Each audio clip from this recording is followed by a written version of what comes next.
যশোরের ইমন নাম্বার 49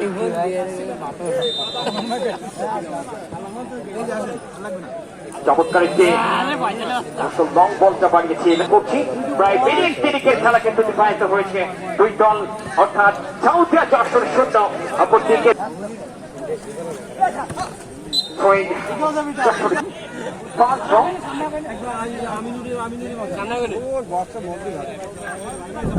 চেষ্টা কিন্তু ব্রেকিংটা পেয়ে যাচ্ছেন ওই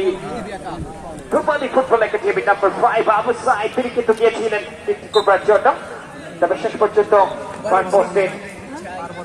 ডাস লাইনের বাইরে চলে যাওয়ার কারণে আরেকবার থ্রোইংটা পেয়েছে ওই রূপালী ফুটবল একাডেমি থেকে অর্থনৈতিক সাপোর্টের যোগান দিয়েছেন সদস্যকে জানাচ্ছে আরো একবার আন্তরিক অভিনন্দন এবং শুভেচ্ছা। আমি দৃষ্টি আকর্ষণ করবো কমিটি যে সকল ভাইরা রয়েছেন অবশ্যই প্রধান রেফারির দিকে আপনারা নজর রাখবেন যেহেতু বল অনেকটা বাইরে চলে যাচ্ছে আমি বিনয়ের সাথে অনুরোধ জানাবো কমিটির যে সকল ভাইরা রয়েছে আপনারা প্লিজ প্রধান রেফারির সাথে কানেক্টেড থাকবেন। ইতিমধ্যেই জয়টার উত্তেজনাপূর্ণ একটি ম্যাচ দুই দল উপহার দেওয়ার চেষ্টা কিন্তু চালিয়ে যাচ্ছে তবে এখনো পর্যন্ত কাজের কাজ সেটি কিন্তু কোন দলের খেলোয়াড় করতে পারেনি অর্থাৎ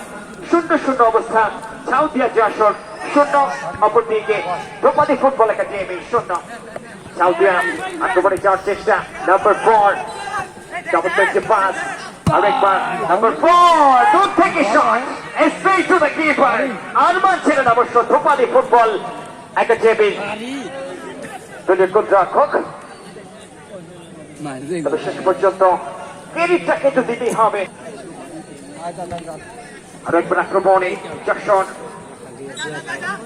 তবে টাচ লাইনের বাইরে যার কারণে পয়েন্টটা পেয়ে যাবে যশোর। এই ভেন্যুতে কিন্তু ফুটবলের যে দামামা সেটি কিন্তু অযোগ্য জনতার মধ্যে লক্ষ্য করা যায়। যশোর সাউথিয়া সুযোগটা কিন্তু রয়েছে তবে সেখান থেকে আমিনুরের টাচ নাম্বার 10 এবং এর সাথে সেকেন্ড ইয়েলো কার্ড অবশ্য আমিনুরকে বাধা দেওয়া হয়েছে সেরা একজন স্ট্রাইকার খেলোয়াড় ওই রূপালী ফুটবল একাডেমি অভয় নাগর এবং এর সাথে এই টুর্নামেন্টের আজকের ম্যাচের সেকেন্ড ইয়েলো কার্ড কিন্তু আমরা দেখলাম প্রধান রেফারি